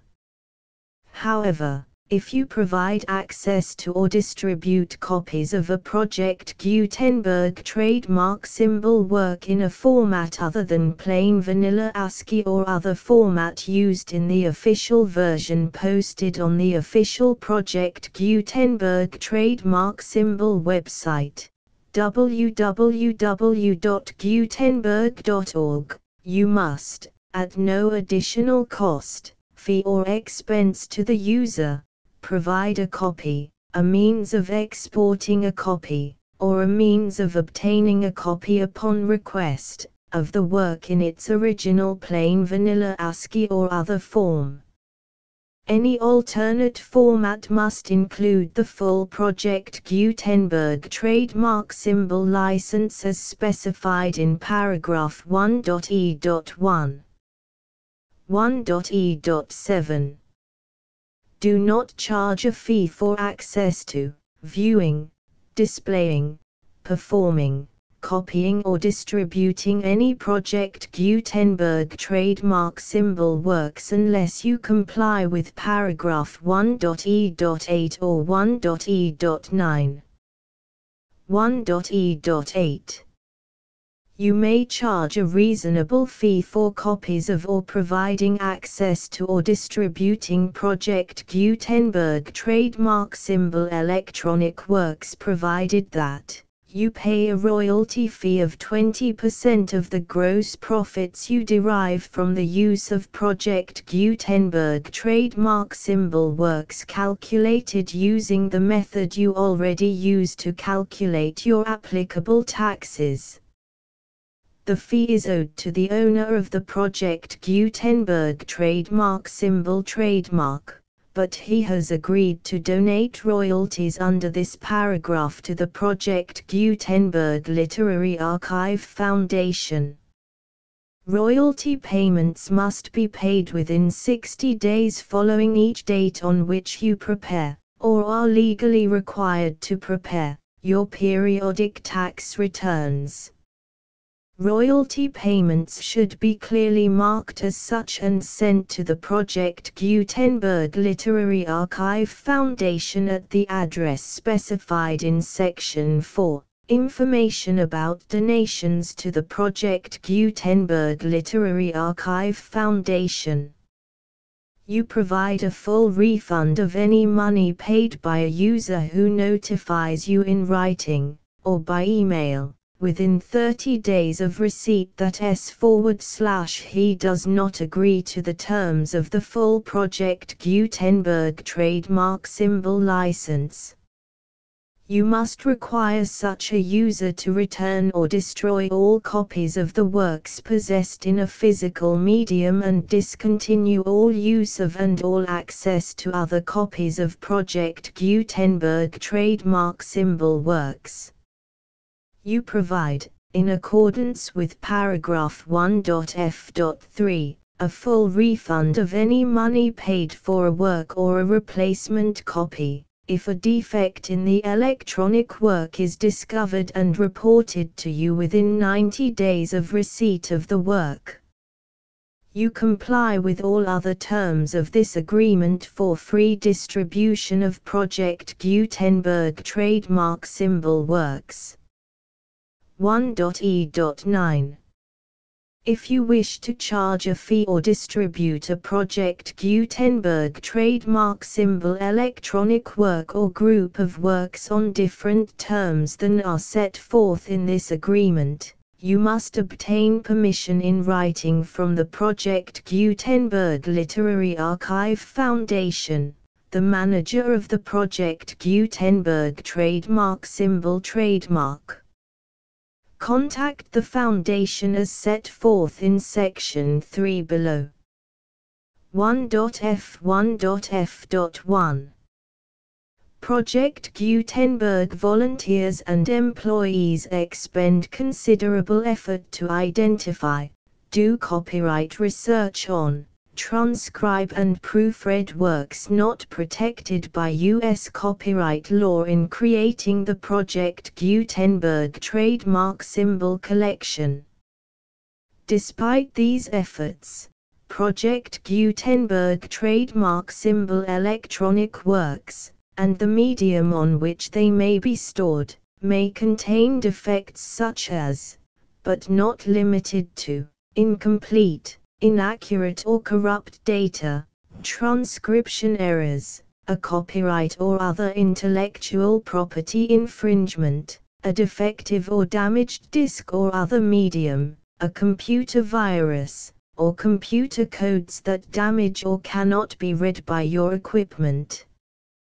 1.f.2 Limited warranty, disclaimer of damages, except for the right of replacement or refund described in paragraph 1.f.3, the Project Gutenberg Literary Archive Foundation, the owner of the Project Gutenberg trademark symbol trademark, and any other party distributing a Project Gutenberg trademark symbol electronic work under this agreement, disclaim all liability to you for damages, costs and expenses, including legal fees. You agree that you have no remedies for negligence, strict liability, breach of warranty or breach of contract except those provided in paragraph 1.f.3. You agree that the Foundation, the trademark owner, and any distributor under this agreement will not be liable to you for actual, direct, indirect, consequential, punitive or incidental damages even if you give notice of the possibility of such damage. 1.f.3 Limited right of replacement or refund. If you discover a defect in this electronic work within 90 days of receiving it, you can receive a refund of the money, if any, you paid for it by sending a written explanation to the person you received the work from. If you received the work on a physical medium, you must return the medium with your written explanation. The person or entity that provided you with the defective work may elect to provide a replacement copy in lieu of a refund. If you received the work electronically, the person or entity providing it to you may choose to give you a second opportunity to receive the work electronically in lieu of a refund. If the second copy is also defective, you may demand a refund in writing without further opportunities to fix the problem. 1.f.4 Except for the limited right of replacement or refund set forth in paragraph 1.f.3, this work is provided to you as is, with no other warranties of any kind, express or implied, including but not limited to warranties of merchantability or fitness for any purpose. 1.f.5 Some states do not allow disclaimers of certain implied warranties or the exclusion or limitation of certain types of damages. If any disclaimer or limitation set forth in this agreement violates the law of the state applicable to this agreement, the agreement shall be interpreted to make the maximum disclaimer or limitation permitted by the applicable state law. The invalidity or unenforceability of any provision of this agreement shall not void the remaining provisions. 1.f.6 Indemnity. You agree to indemnify and hold the foundation, the trademark owner, any agent or employee of the foundation, anyone providing copies of Project Gutenberg trademark symbol electronic works in accordance with this agreement, and any volunteers associated with the production, promotion and distribution of Project Gutenberg trademark symbol electronic works, harmless from all liability, costs and expenses, including legal fees, that arise directly or indirectly from any of the following which you do or cause to occur. A. Distribution of this or any Project Gutenberg trademark symbol work. B. Alteration, modification, or additions or deletions to any Project Gutenberg trademark symbol work, and C. Any defect you cause. Section 2.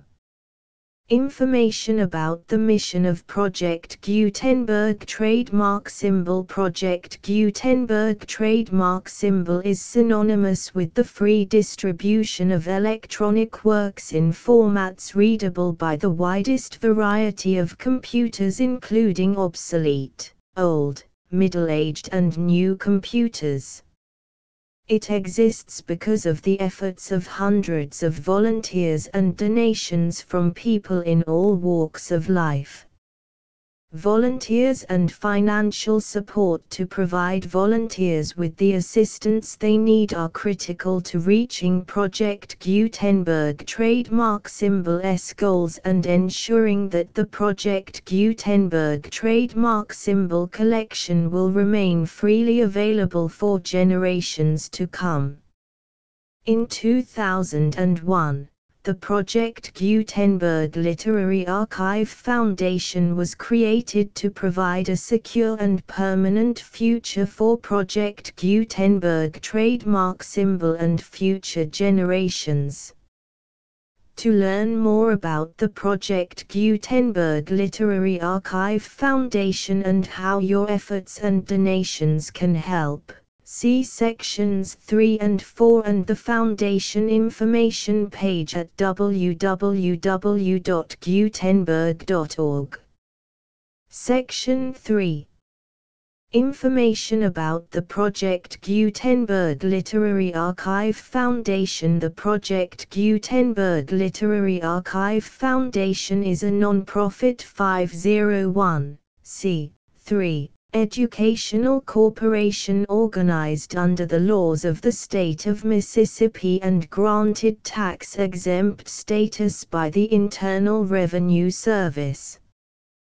The Foundation's IN or Federal Tax Identification Number is 64-6221541.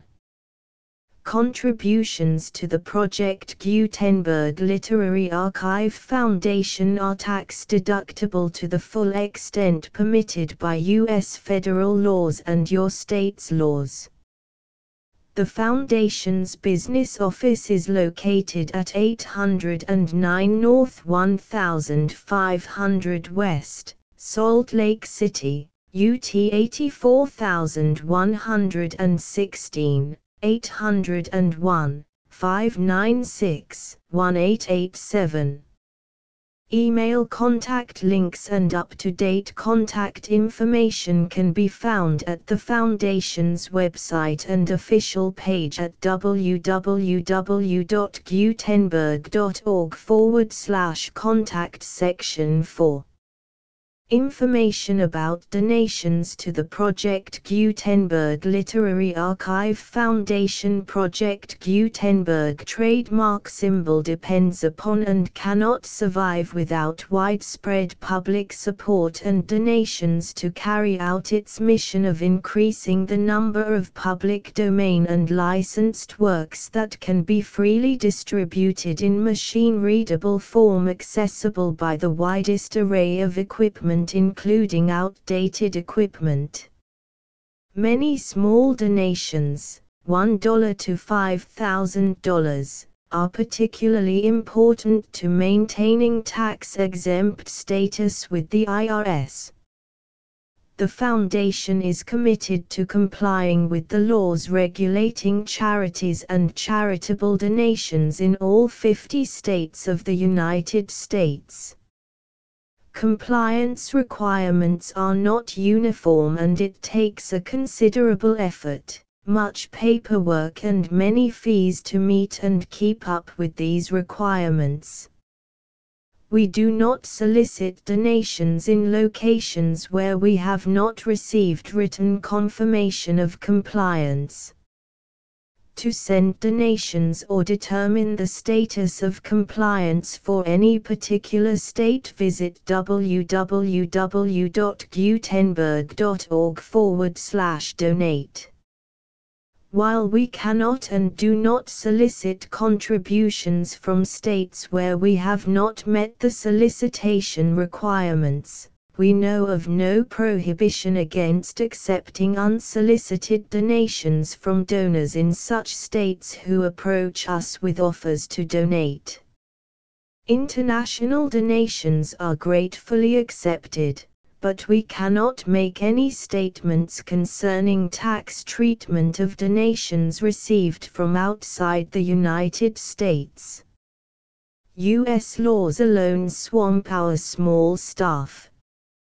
Please check the Project Gutenberg web pages for current donation methods and addresses. Donations are accepted in a number of other ways, including checks, online payments and credit card donations.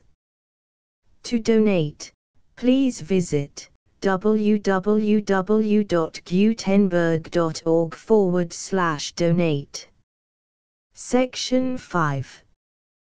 General information about Project Gutenberg trademark symbol. Electronic Works. Professor Michael S. Hart was the originator of the Project Gutenberg trademark symbol concept of a library of electronic works that could be freely shared with anyone.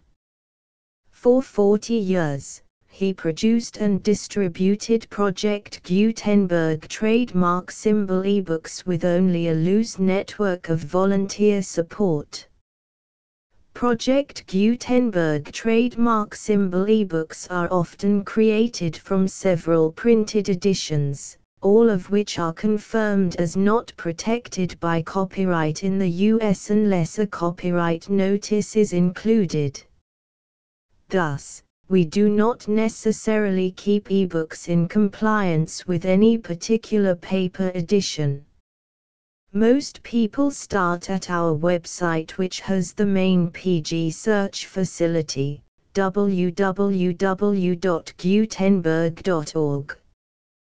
This website includes information about Project Gutenberg trademark symbol, including how to make donations to the Project Gutenberg Literary Archive Foundation, how to help produce our new ebooks, and how to subscribe to our email newsletter to hear about new ebooks.